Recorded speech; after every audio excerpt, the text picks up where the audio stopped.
Hello, good morning students. I am your SS teacher and today we are going to start chapter 9 of civics of class 7 SS. And the chapter name is a shirt in the market.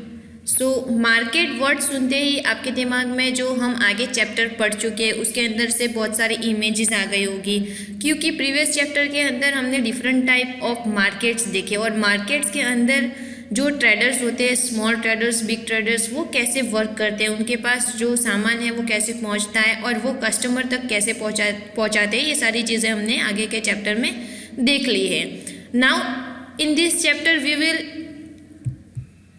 see that how a single product reach to the customer and how a product is made. कोई भी product होती है जो market में पहुंचती है तो वो कैसे बनती है, कहाँ से आती है, ये सारी चीज़ें हम ये चैप्टर में एक शर्ट की जर्नी से देखेंगे. Now look here, a shirt in the market. This chapter tells us the story of a shirt. इस चैप्टर में हम एक शर्ट की स्टोरी देखने वाले हैं. It begins with the production of cotton and ends with the sale of the shirt.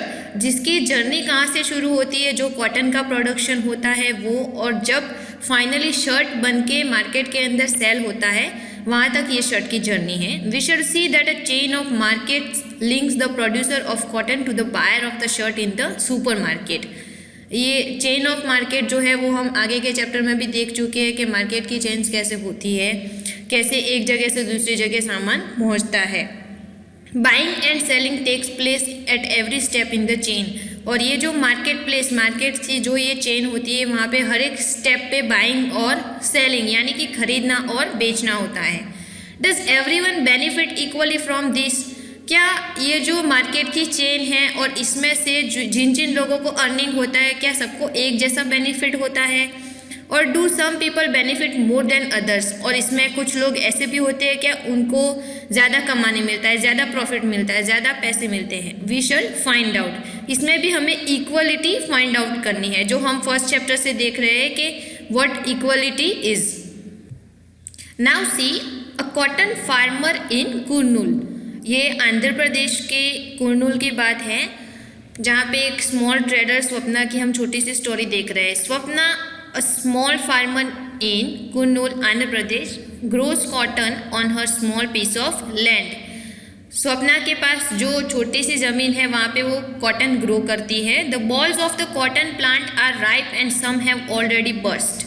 जो cotton का प्लांट होता है उसके अंदर जो कॉटन के बॉल्स बनते हैं वो बहुत ही राइप है, यानी अच्छे से भर गए हैं, और कुछ उसमें से बर्स्ट यानी कुछ में से कॉटन बाहर निकल रहा है. So Swapna is busy picking cotton. तो स्वप्ना यहाँ पे जो कॉटन है वो कलेक्ट करने में बिजी है. The bolls which carry the cotton in them do not burst open all at once, so it takes several days to harvest the cotton. यहाँ पे जो कॉटन की फार्मिंग होती है उसमें इनके प्लांट्स में जो बॉल्स बनते हैं वो सारे एक साथ में बर्स्ट नहीं होते, तो जो कॉटन की हार्वेस्टिंग होती है उसमें बहुत सारा टाइम लग जाता है, बहुत सारे दिन लग जाते हैं. Once the cotton is collected, instead of selling it at Kurnool market, Swapna and her husband take the harvest to the local trade. आप सब जानते हो कि कोई भी जो प्रोडक्शन होता है फार्म के अंदर तो वो मार्केट के अंदर जाता है, लेकिन यहाँ पे जो स्वप्ना है वो अपना कॉटन का जो कलेक्शन है वो मार्केट के अंदर नहीं सेल कर रही है, लेकिन उसके बजाय वो एक जो लोकल ट्रेडर है वहाँ पे उसको सेल करने जाती है. At the beginning of the cropping season, जब क्रॉपिंग सीजन शुरू होने वाली थी उसके पहले, Swapna had borrowed ₹2500 from the trader at a very high interest rate to buy seeds, fertilisers and pesticides for cultivation. क्योंकि ये कॉटन ग्रो करने से पहले स्वप्ना ने किसी से, यानी कि जो ट्रेडर वो अपना कॉटन बेचने जा रही है उसके पास से 2500 बोरो किए थे. क्यों? Because she wanted to buy fertilisers, pesticides for cultivation.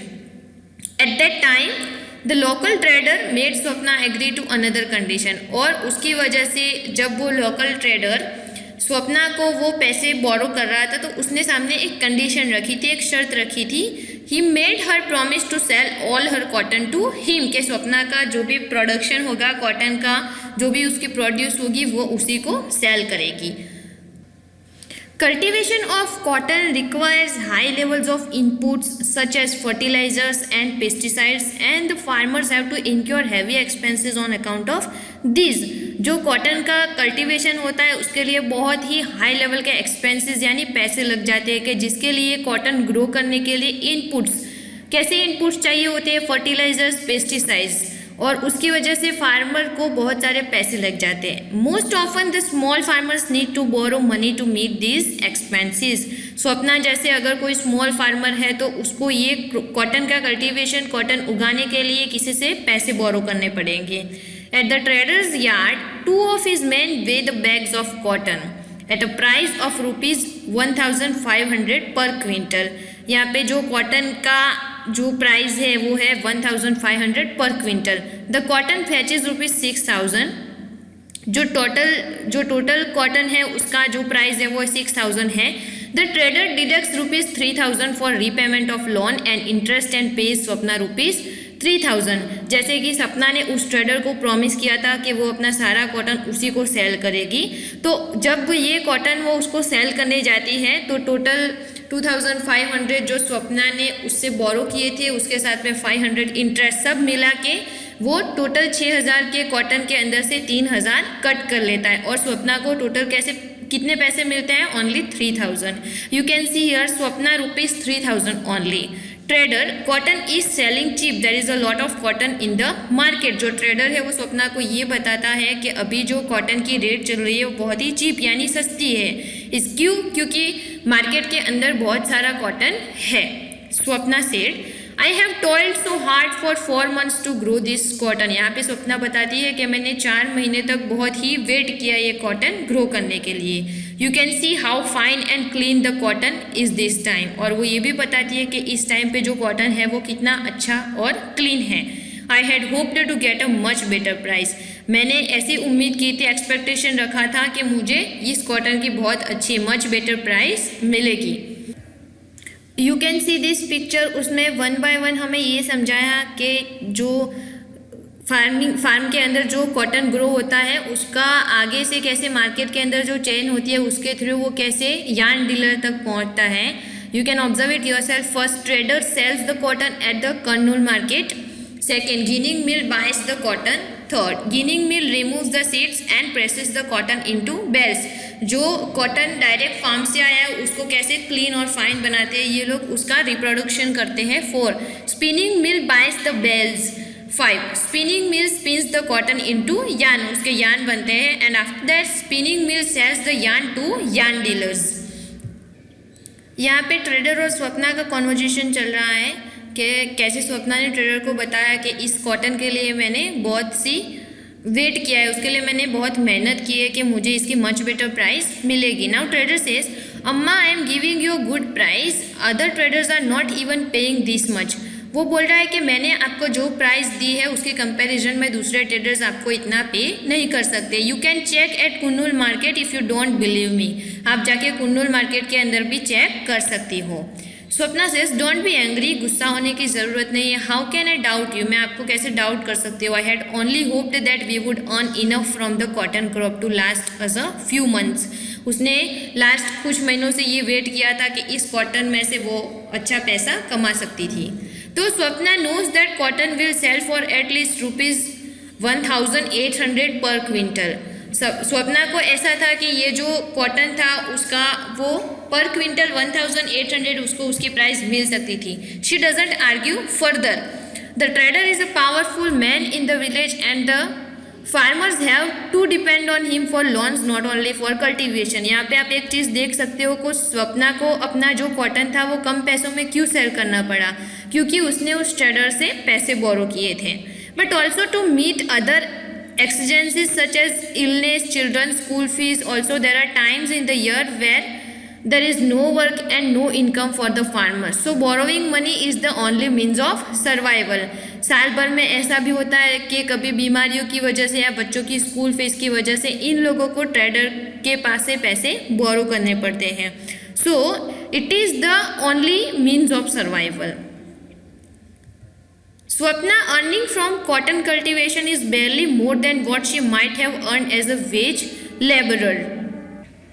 Now Swapna's earning from cotton cultivation, जो कॉटन का कल्टीवेशन है उसमें से जो स्वप्ना की अर्निंग होती है वो barely more than what she might have earned as a wage laborer. Wage labourer यानी पैसे दे के जो लेबर्स काम करते हैं उनसे कुछ ही थोड़े ही पैसे ज़्यादा होगी. So she is not getting much more from the cultivation of cotton. The cloth market of Erode. Erode's bi-weekly cloth market in Tamil Nadu is one of the largest cloth markets in the world. World के अंदर जो तमिलनाडु का Erode market है वो सबसे बड़ा market है. A large variety of cloth is sold in this market. ये मार्केट के अंदर क्लोथ्स की बहुत सारी वैरायटीज सेल होती है. Cloth that is made by viewers in the villages around is also brought here for sale. यहाँ आसपास के जो विलेजेस है उसके अंदर वीवर्स के थ्रू बनाया गया जो क्लोथ है वो यहाँ पर सेल होता है. Around the market are offices of cloth merchants who buy this cloth. ये मार्केट के आसपास बड़े बड़े मर्चेंट्स की ऑफिसेस है कि जो ये मार्केट से क्लोथ खरीदते हैं. And other traders from many south Indian towns also come and purchase cloth in this market. आसपास के जो ट्रेडर्स हैं from many south Indian towns, जो साउथ इंडियन टाउन्स के अंदर से आते हैं वो भी यहाँ पे आके क्लोथ ये मार्केट के अंदर से परचेज करते हैं, खरीदते हैं. On market days, you would also find weavers bringing cloth that has been made on order from the merchant. यहाँ के जो मर्चेंट हैं वो वीवर्स को ऑर्डर दे के जो क्लोथ बनवाते हैं वो क्लोथ यहाँ पे सेल होने आता है. These merchants supply cloth on order to garment manufacturers. और ये जो ऑर्डर से बनाया गया क्लोथ होता है वो मर्चेंट्स आगे गारमेंट मैन्युफैक्चरर्स जो कपड़े बनाते हैं उन लोगों को सेल करते हैं. एक्सपोर्टर्स अराउंड द कंट्री, और आसपास के जो एक्सपोर्टर्स हैं उनको भी सेल करते हैं. They purchase the yarn and give instruction to the weavers about the kind of cloth that is to be made. ये जो मर्चेंट्स हैं वो यार्न खरीदते हैं और वीवर्स को ऑर्डर देते हैं कि उनको किस तरह का क्लोथ चाहिए, कैसा मटेरियल का क्लोथ बनाना है, उस तरह से वो ऑर्डर पे बनवाते हैं.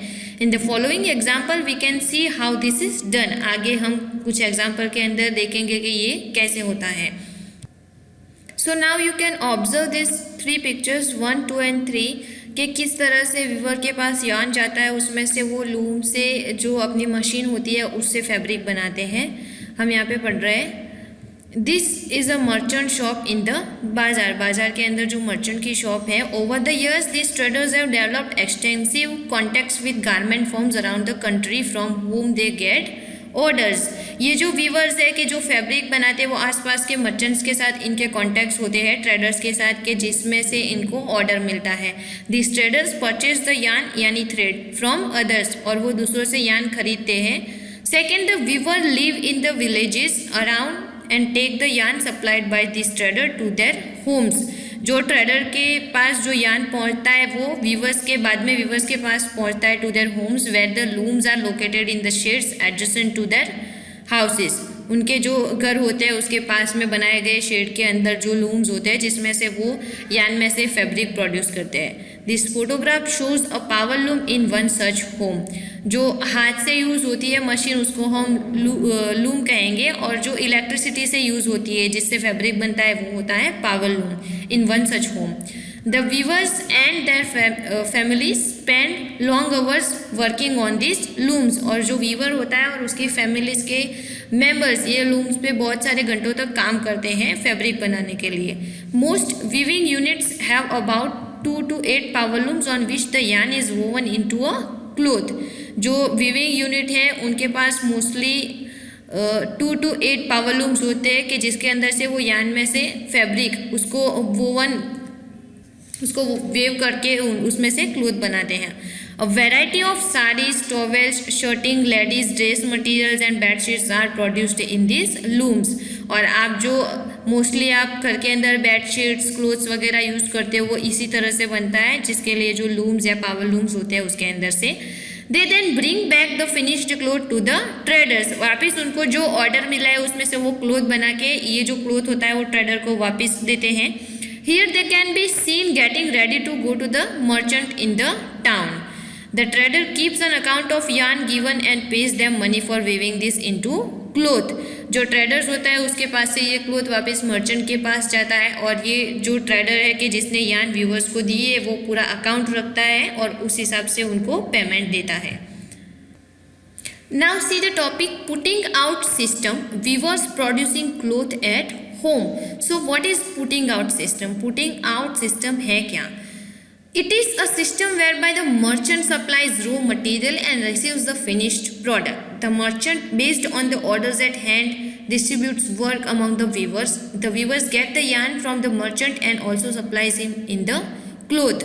ये जो सिस्टम है, यानी कि जो मर्चेंट्स होते हैं वो मार्केट से यान खरीद के वो ट्रेडर को देते हैं, ट्रेडर जो होते हैं वो वीवर्स को ऑर्डर देते हैं, उनको यान देते हैं ताकि उसको वो फैब्रिक के अंदर कन्वर्ट कर सके। फाइनली जो क्लोथ बनता है वो वापस मर्चेंट तक पहुंचता है। It is called putting out system. The merchant distributes work among the weavers. जो मर्चेंट होता है वो वीवर्स के अंदर जो वर्क है उसको डिस्ट्रीब्यूट करता है, यानी डिवाइड करता है based on the orders he has received for cloth. The weavers get the yarn from the merchant and supply him the cloth. जो वीवर्स होते हैं वो मर्चेंट के पास से यार्न उनको मिलता है और फाइनली लास्ट प्रोडक्ट में वो वापस क्लोथ बना के उसको रिटर्न करते हैं। For the weavers this arrangement seemingly has 2 advantage. और वीवर्स के लिए इस अरेंजमेंट के 2 एडवांटेज हैं। The weavers do not have to spend their money to purchase of yarn.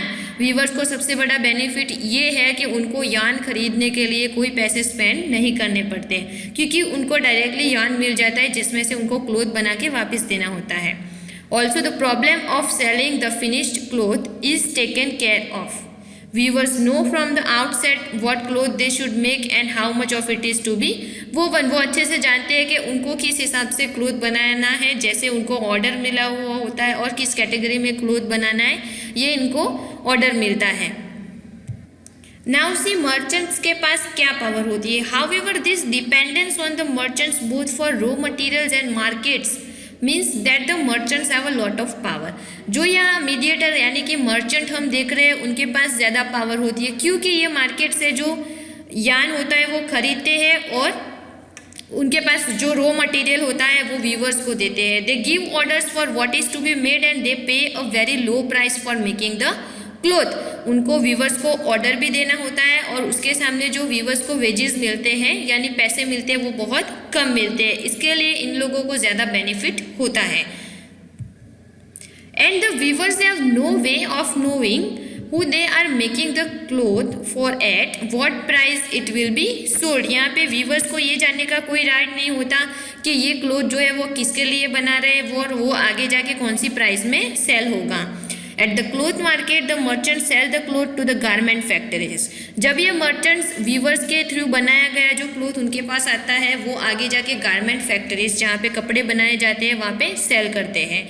In this way the market works more in favour of the merchants. यहाँ पे हमने एक चीज़ देखी कि जो मार्केट है मेन मार्केट किसकी फेवर में वर्क कर रहा है।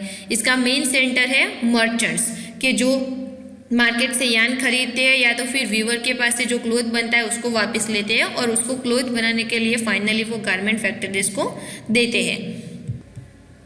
Now weavers invest all their savings और borrow money at high interest rates to buy looms. आप जानते हो कि वीवर्स के जो फैब्रिक बनाते हैं उनके लिए उनको मशीन्स चाहिए यानी कि लूम्स चाहिए, वेदर इट इज़ लूम्स और पावर लूम्स। सो इसके लिए या तो उनको पैसे बोरो करने पड़ते हैं या तो फिर हाई इंटरेस्ट रेट्स पे लेने पड़ते हैं किसी से। Each loom cost ₹20,000। So a small weaver with 2 looms has to invest ₹40,000। So ऐसा एक जो लूम है वो 20,000 का आएगा। तो अगर कोई छोटा वीवर है स्मॉल वीवर उसको 2 लूम लेने हैं then he has to invest ₹40,000. The work on these looms cannot be done alone। और इस looms पे जो काम होता है वो एक इंसान से नहीं हो सकता। हाँ, the weaver and another adult member of his family work up to 12 hours a day to produce cloth। Weaver और उसकी फैमिली का कोई भी मेंबर इस लूम पे 12 घंटे तक काम करता है तब जाके उसमें से क्लोथ बनता है। For all this work they earn about ₹3,500 per month. और आपने देखा कि वीवर्स को इतना सारा इन्वेस्ट करने के बाद भी हर महीने के 3,500 ही मिलते हैं। The arrangement between the merchant and the weavers is an example of putting out system. मैंने आपको स्टार्टिंग में ही बताया कि पुटिंग आउट सिस्टम का मतलब क्या होता है। जो मर्चेंट्स और वीवर्स के बीच में जो अरेंजमेंट है it is called putting out system. whereby the merchant supplies the raw material, जहाँ पे merchants है वो वीवर्स को रॉ मटेरियल देता है and receives the finished product, और उसको फाइनली क्लॉथ मिलता है। It is prevalent in the weaving industry in most regions of India. India के अंदर ऐसी बहुत सारी जो वीविंग इंडस्ट्रीज़ हैं, ऐसे बहुत सारे रीजन के अंदर ये इंडस्ट्रीज चलती है। Now see weavers cooperative. We have seen that the weavers are paid very little by the merchant under the putting out system। जो पुटिंग आउट सिस्टम के अंदर हमने देखा कि जो वीवर्स हैं उनको बहुत ही कम वेजेस मिल रहे हैं, लो वेजेस मिल रहे हैं। So weavers cooperatives are one way to reduce the dependence on the merchant and to earn a higher income for the weavers. ये जो वीवर्स कोऑपरेटिव है उसकी वजह से जो वीवर्स मर्चेंट पे डिपेंडेंट रहते वो अब यहाँ पे नहीं होगा। In a cooperative, people with common interest come together and work for their mutual benefit। यहाँ पे वीवर्स कोऑपरेटिव के अंदर जो लोग हैं वो कॉमन इंटरेस्ट के लिए साथ में वर्क करेंगे, उनके म्यूचुअल बेनिफिट के लिए। In a weavers cooperative the weavers from a group and take up certain activities collectively. यहाँ पे जो वीवर्स का एक ग्रुप होता है वो कुछ एक्टिविटीज साथ में करते हैं कि जिसकी वजह से उनको बेनिफिट हो। They procure yarn from the yarn dealer and distribute it among the weavers। यहाँ पे मर्चेंट जो बीच में मीडिएटर था वो नहीं रहेगा, क्योंकि ये डायरेक्ट yarn डीलर के पास से ही yarn लाते हैं और वो वीवर्स को डिस्ट्रीब्यूट करते हैं, उनके बीच में डिवाइड करते हैं। The cooperative also does the marketing. और ये जो वीवर्स कोऑपरेटिव है वो मार्केटिंग भी करता है। So the role of the merchant is reduced. यहाँ पे हमने देखा कि जो बीच में मीडिएटर यानी मर्चेंट का रोल था वो नहीं है। And weavers get a fair price on the cloth, जिसकी वजह से वीवर्स को बहुत ही अच्छी प्राइस मिल रही है जो क्लोथ, जो फैब्रिक वो बनाते हैं उसके लिए। At times the government helps the cooperatives by buying cloth from them at a reasonable price. और इसकी वजह से गवर्नमेंट जो है वो कोऑपरेटिव्स को हेल्प करती है उनका जो क्लोथ होता है वो रीजनेबल प्राइस पे खरीदने के लिए। And for instance the Tamil Nadu government runs a free school uniform programme in the state. और इसकी वजह से जो तमिलनाडु गवर्नमेंट है वो स्टेट के अंदर फ्री स्कूल यूनिफॉर्म प्रोग्राम चलाती है। The government procures the cloth for this programme from the powerloom weavers cooperatives. और ये जो क्लोथ होता है वो डायरेक्टली पावरलूम वीवर्स का जो कोऑपरेटिव है उनके पास से खरीदती है। Similarly the government buys cloth from the handloom weavers cooperatives. जो पावरलूम और हैंडलूम दोनों के जो वीवर्स का जो कोऑपरेटिव्स है उनके पास से ये क्लोथ खरीदते हैं and sells it through stores known as Cooptex. और जो कोऑपटेक्स के नाम से जो फेमस स्टोर्स है वहाँ पे उसके थ्रू सेल करते हैं। You might have come across the one of these stores in your town. और मोस्टली टाउन के अंदर ऐसे स्टोर्स होते हैं। Now see this picture, women workers sewing buttons in a garment factory. जो गारमेंट फैक्ट्री है उनके अंदर जो फाइनली क्लोथ बनता है, कोई मटेरियल बनता है, शर्ट बनता है, तो उसके अंदर जो बटन्स लगाने का काम है वो यहाँ पे वुमेन कर रही है।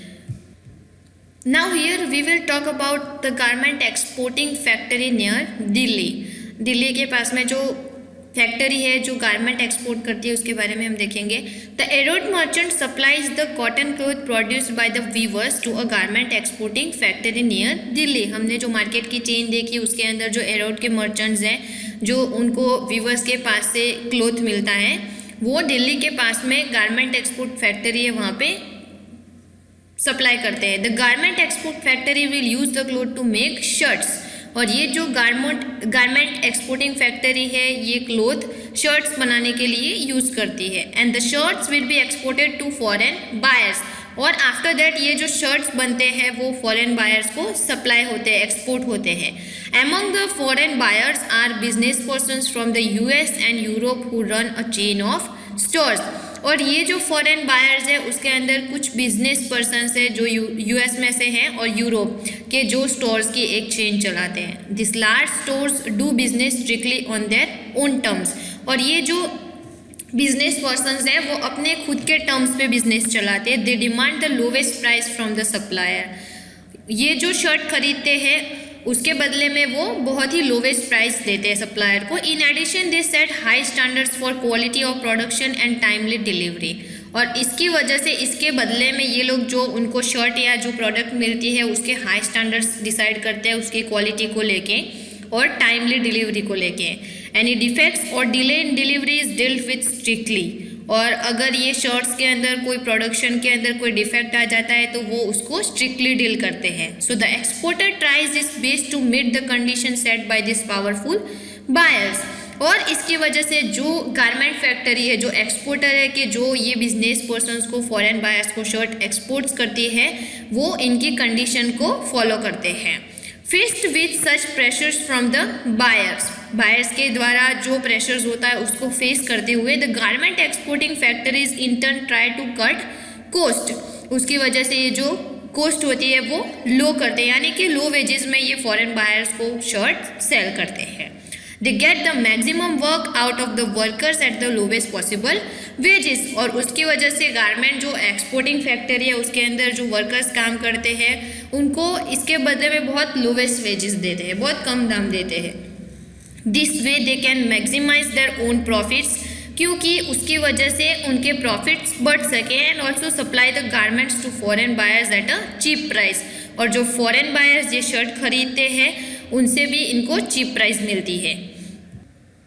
Now see the impacts. Garment factory है 70 वर्कर्स. जो हम गारमेंट फैक्ट्रीज के अंदर क्लोथ एक्सपोर्ट करते हैं उसमें से शर्ट बनते हैं, ऐसी एक फैक्ट्री की हम यहाँ पे बात कर रहे हैं. जो इम्पैक्ट्स गारमेंट फैक्ट्री है वहाँ पे टोटल 70 वर्कर्स है. Most of them are women, और उसमें से मोस्ट ऑफ वर्कर्स वीमेन है. Most of these workers are employed on a temporary basis, और ये टेम्पररी बेसिस पे रखे जाते हैं. It means this mean that whenever the employer feels that a worker is not needed, जब employer को ऐसा लगता है कि इस वर्कर की ज़रूरत नहीं है, the worker can be asked to leave. Workers wages are fixed according to their skills.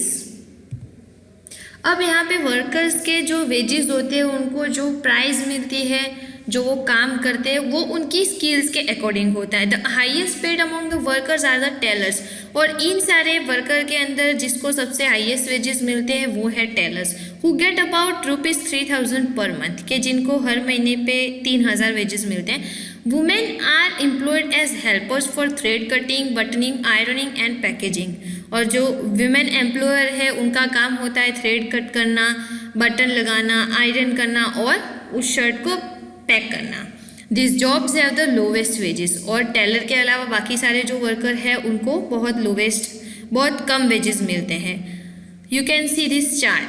Payment to workers per month जो हर वर्कर्स होते हैं उनको कितना पेमेंट मिलता है. सबसे ज़्यादा यू कैन सी टेलरिंग का है ₹3,000, आयरनिंग ₹1.50 पर पीस. एक पीस को आयरन करने के लिए कितने पैसे मिलते हैं. Checking ₹2,000, thread cutting and buttoning ₹1,500. तो आप देख रहे हो कि सबसे हाईएस्ट पेमेंट यहाँ पे टेलर को मिल रहा है.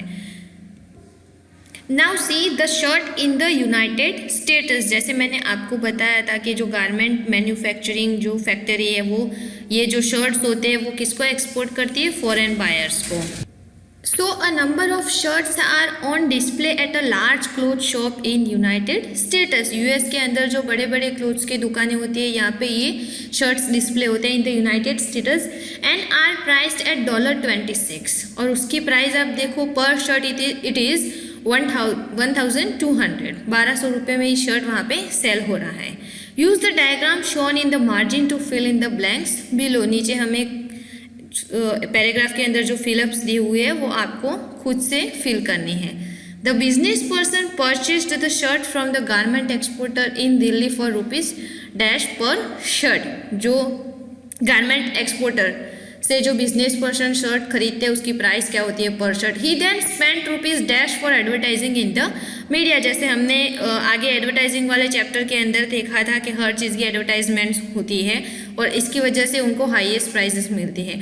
एंड अनदर ₹डैश पर shirt on storage, display and all other charges. उसके अलावा ये जो शर्ट वो खरीदते हैं उसका जो अपने गोडाउन के अंदर उसको स्टोर करते हैं या तो उसको डिस्प्ले करते हैं, बाकी सारे चार्जेस मिला के क्या होता है. Thus the cost to this person is ₹600 while he sells the shirt for ₹1,200.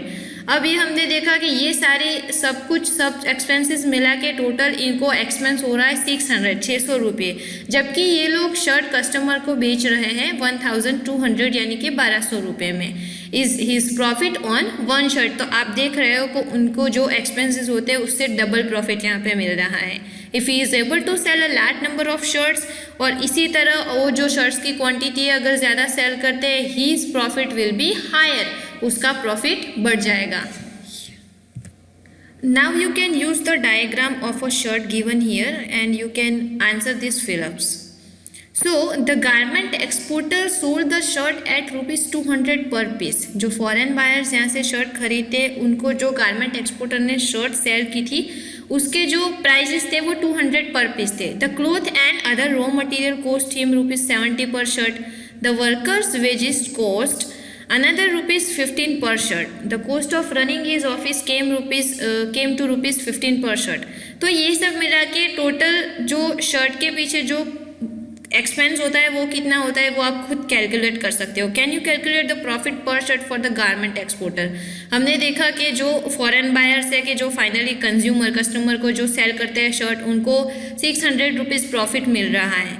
तो हमें यहाँ पे ये कैलकुलेट करना है कि जो गारमेंट एक्सपोर्टर है कि जिसने फॉरेन बायर्स को शर्ट सेल किया है उसको टोटल कितना प्रॉफिट हो रहा है. Now see who are the gainers in the market. जो हमने मार्केट्स देखे बहुत सारे, उसके अंदर गेनर्स यानी सबसे ज़्यादा बेनिफिट्स किसको होता है, प्रॉफिट्स किसको होते हैं. A chain of markets links the producer of cotton to the buyer at the supermarket. हमने देखा कि शुरू में जो स्वप्ना थी जो कि कॉटन उगा रही है, ग्रो कर रही है, वहाँ से लेके सुपर मार्केट तक एक मार्केट की चेन बनती है. Buying and selling takes place at every step in the chain. और ये जो मार्केट चेन होती है उसमें हर स्टेप पे बाइंग और सेलिंग होता है, खरीदना और बेचना. Let us recall who were the people who were involve in this process of buying and selling. अब ये चैप्टर समझने के बाद अगर एग्जाम के अंदर क्वेश्चन भी आता है तो आप अच्छे से उसका आंसर लिख सकते हो कि बाइंग एंड सेलिंग ये जो प्रोसेस है वो किन लोगों के बीच में हो. शुरू से हमने देखा कि जो कॉटन ग्रो होता है उसका कल्टीवेशन होता है, उससे लेके जो फॉरेन बायर शर्ट खरीदते हैं वहाँ तक बहुत सारे स्टेप्स थे, बहुत सारे सेलर्स और बायर्स थे. Did they all gain as much. उन सब ने हमने एक चीज़ देखी कि जिनको जो प्रॉफिट मिलता है वो प्रॉफिट इक्वल नहीं था. क्या सबको एक जैसा इक्वल प्रॉफिट मिलता है? No. There were people who made profits in the market and there were some who did not gain as much from this buying and selling. यहाँ पे हमने देखा कि मार्केट के अंदर कुछ लोग हैं कि जिनको सबसे ज़्यादा प्रॉफिट मिल रहा है, लेकिन कुछ लोग ऐसे हैं कि जो उसके पीछे मेहनत ज़्यादा करते हैं लेकिन उनको कम वेजेस मिलते हैं, लो वेजेस मिलते हैं. Despite there having told very hard. उन्होंने बहुत वेट किया है इस चीज़ के लिए, उसके बावजूद भी उनको बहुत कम वेजेस मिलते हैं. दे अर्न लिटल, बहुत कम कमाते हैं. Can you place them in the table shown here. यहाँ पे टेबल जो दिया हुआ है उसके अंदर आपको मेंशन करना है people who gained in the market, मतलब कि मार्केट के अंदर सबसे ज़्यादा प्रॉफिट जिन लोगों को मिला है वो. And people who did not gain as much in the market, और ऐसे पर्सन के मार्केट के अंदर जिनको कम वेजेस यानी कम प्रॉफिट मिला है.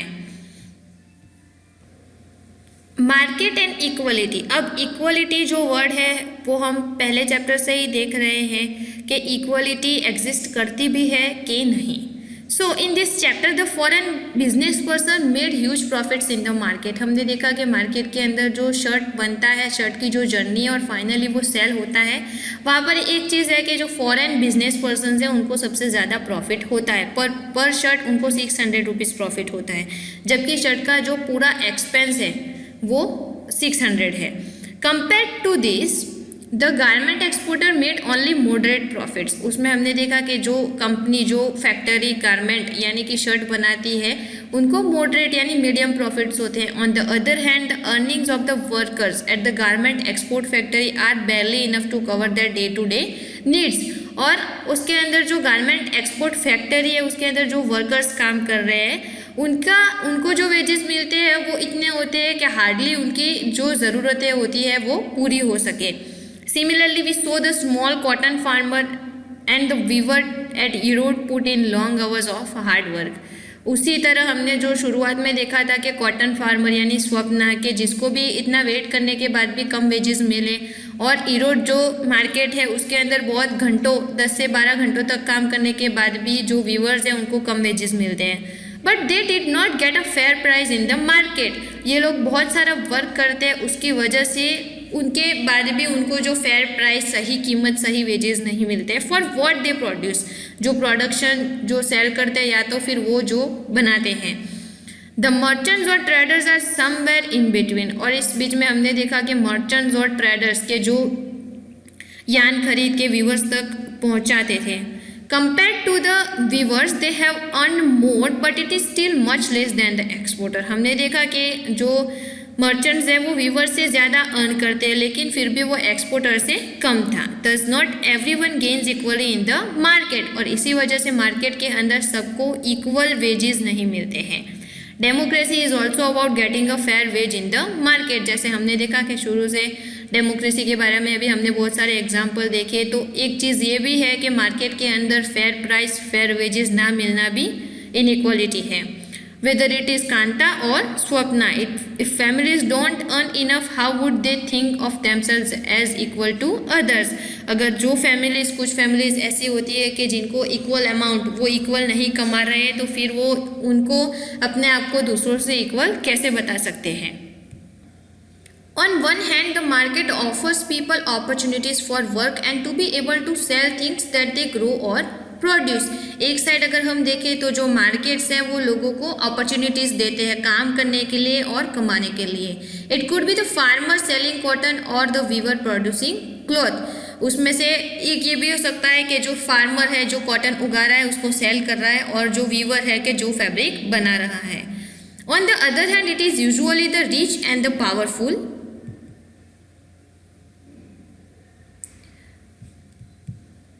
That get the maximum earning from the market. और दूसरी साइड अगर हम देखें तो मार्केट के अंदर जो रिच पावरफुल है वो लोग सबसे ज़्यादा प्रॉफिट्स कमाते हैं। These are the people who have money and own the factories, और ये ऐसे लोग हैं कि जिनकी खुद की फैक्ट्रीज है या इनके पास पैसे हैं।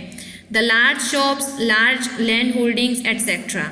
The poor have to depend on the rich and the powerful for various things. हमने देखा कि जो वर्कर्स हैं, जो वीवर्स थे या फैक्ट्रीज के अंदर जो काम करते हैं, उन लोगों को ये जो रिच और पावरफुल के जो फैक्ट्री ओनर्स हैं उनके ऊपर डिपेंडेंट रहना होता है। They have to depend for loans, जैसे उनको लोन लेनी पड़ती है, as in the case of Swapna. जैसे हमने देखा कि स्वप्ना को अपने पेस्टिसाइड्स, फर्टिलाइजर, सीड्स वगैरह खरीदने के लिए ट्रेडर पे डिपेंडेंट होना पड़ा था। The small farmer for raw materials and marketing of their goods, viewers in the putting out system. जैसे हमने देखा कि पुटिंग आउट सिस्टम के अंदर जो वीवर्स है उनको रॉ मटेरियल के लिए मर्चेंट के ऊपर डिपेंडेंट रहना पड़ता था। And most often for employment workers at the garment factory. Garment factory के अंदर जो वीमेन वर्कर थी वगैरह जो काम करते थे उनको भी फैक्ट्री के अंदर बहुत लो वेजेस प्रॉफिट मिलता था। Because of this dependence the poor are exploited in the market, और इसकी वजह से जो पुअर्स होते हैं, जो गरीब लोग होते हैं, उनको एक्सप्लॉइट किया जाता है, यानी कि उनके पास से बहुत ज़्यादा काम करवा के उनको कम वेजेस दिए जाते हैं in the market. There are ways to overcome this, such as forming cooperatives of producers and ensuring that laws are followed strictly. और ये चीज़ में इनके अंदर भी चेंजेस लाए जा सकते हैं, जिससे कि कोऑपरेटिव्स बनाना या तो फिर इनके लिए कोई लॉज, कोई रूल्स फिक्स करना या तो उसको स्ट्रिक्टली फॉलो करना। In the last chapter we will read about how one such fish workers cooperatives was started on the Tawa river. जैसे हमने आगे देखा था कि वीवर्स का कोऑपरेटिव था, उसी तरह आगे जो नेक्स्ट चैप्टर है उसके अंदर हम देखेंगे ऐसा ही एक जो कोऑपरेटिव्स है तवा रिवर के ऊपर जो काम करता है फिश वर्कर्स का वो। So our chapter is completed here. Read and revise it once again. Thank you.